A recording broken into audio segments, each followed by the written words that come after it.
Oleme täna siia oma kaameraga tulnud Emajõe ketile ja küsime vabaerakondlastelt endilt, mida nemad asjast arvavad. Härra Ants Erm, olete täna tulnud siia Emajõe ketile, mis teid siia tõi? No ikka mure Eestimaa pärast, mure Eesti looduse, mure Tartu pärast. Tähendab, ma olen raudselt veendunud, et Emajõgi ja Peipsi ei kannata sellise tehase koormust välja.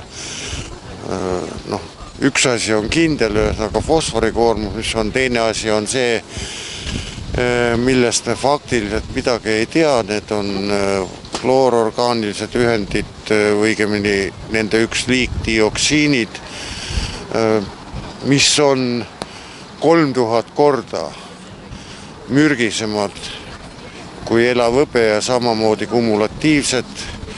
Nad sadenevad koos setetega põhja, jäävad sinna, sealt lähevad toiduahelasse ja jõuavad lõpuks ühesõnaga meie toidulauale ja on väga ohtlikud pärilikkusele ja eriti laste loote ja laste arengul, eriti imetamise faasis. Ja teine asi on, andke andeks, kui tartlased ei taha sellist monstrumit oma linna või linna lähedusse, siis on neil õigus sellest keelduda. Me ei saa seda, keegi ei saa neile seda peale suruda, aga Vabariigi Valitsus mitte. Ja see ei ole isegi mingi kaitseobjekt või sõjaline objekt, see on puhtalt äriobjekt kellegi äri huvides. Aga äkki kuidagi ikka see tehas mahuks siia ära, et kui jätta paar mõju keskkonnale kõrvale või mis te arvate? Ma arvan, et see püüdsin arvutada, aga ma ei ole jõudnud ja ma ei ole majandusspetsialist, aga mulle tundub, et see nii-öelda majanduslik kasu on ka kaheldav, sellepärast, et kindlasti ehitatakse seda laenurahaga miljard. Tööd saab kõige rohkem saadakse tööd anda selle tehase ehitamisel, sinna on planeeritud 1300 inimest tööjõudu. Tähendab, üks küsimus on, kus seda ei ole Eestist võtta, see tuleb meil sisse tuua vähemalt ajutiselt see tööjõud. Ja laenud tehases endas vist oli umbes 200 töökohta planeeritud. See ei ole ka Tartu mastaapides, ei ole see eriti suur. Ja mis puudutab kasumit, siis kasumit tahavad saada ikkagi ennekõike need, kes on selle raha sinna sisse pandud.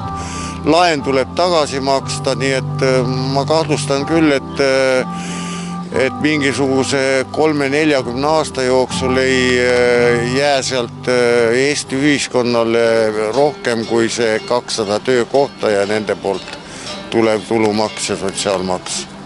Mahur Kollum, te olete Tartu piirkonna aseesimees ja tartlane ise, et mis teil on magusa raha lõhna vastu? Magusa lõhna vastu ei ole mulle mitte midagi, aga kui see tuleb tselluloosi tehasest, siis tartlasena ilmselt mulle see väga ei meeldi ja ma tahan tartlasena minna ka Emajõe kujuma. Ma tahan, et Tartu elukeskkond oleks hea ja tervislik. Mis on Vabaerakonna ametlik seisukoht? Vabaerakond on väga ainukesena Eestis võtnud selge seisukoha, et me ei toeta tselluloosi tehase rajamist Tartu lähistele ja see ei ole ainult lihtne seisukoht, vaid see on ka selgelt ära motiveeritud, et me pooldame keskkonnasõbralikke investeeringuid. Kati Kongo, miks oled täna sina tulnud siia Emajõe äärde?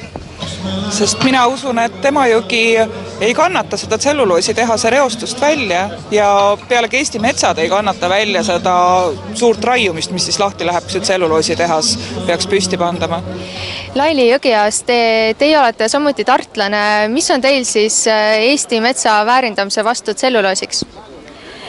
Mul on igasuguse loodusliku tasakaalu säilitamise või rikkumise vastu olen ma. Et Eesti mets on juba tegelikult maha võetud, kui te sõidate Võrumaal, Valgamaal ja mis iganes kohas, Tõrvas näiteks, siis metsa sisuliselt enam ei olegi. Kui pole metsa, pole ka varsti enam keskkonda. Ja kui me teeme siia 1 miljoni tehase, millel on tohutult vajadus selle toorme järgi, siis me oleme varsti samasugune nagu Kesk-Euroopa, kus on ainult puupõllud. kui sina veel ei ole enda allkirja andnud Metsarahu manifestiks, siis saad seda teha, külastades Vabauudiste kodulehte.